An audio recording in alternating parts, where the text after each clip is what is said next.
Greetings, everybody. Let's talk about what happens when you have more than one of the same options contract and you decide that you want to close one of those contracts on Merrill Edge. Unfortunately, apparently, Merrill Edge currently does not have a way for you to select which of the contracts to close. Now, if you sold/originally opened the contracts at the same price, it may not matter that you're unable to select a specific contract because they're the same anyway. However, take a look at this instance where the multiple contracts on the same put were acquired/sold/opened on different dates and currently have different gains or losses.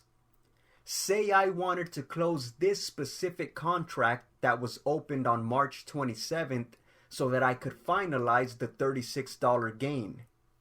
Well, as I said, Merrill Edge doesn't allow a way to specifically select it. So what actually happens when you proceed with closing one of the contracts? When you get to the order details, it doesn't tell you what your estimated gain or loss would be based on the order limit you set.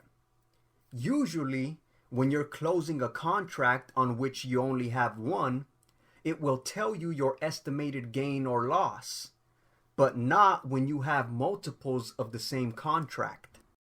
So in order for you to know what your estimated gain or loss would be, you would have to know yourself what you originally received for the first contract and what you're now paying back to close. Which brings me to my next comment, which is that, based on my experience, Merrill Edge will use the first in, first out method.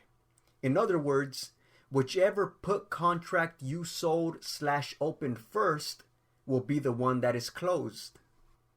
In this instance, since the first contract I sold was in the red, I opted not to proceed with closing one of the contracts because I wasn't sure if a wash sale would be triggered the next day and applied to the contract above it.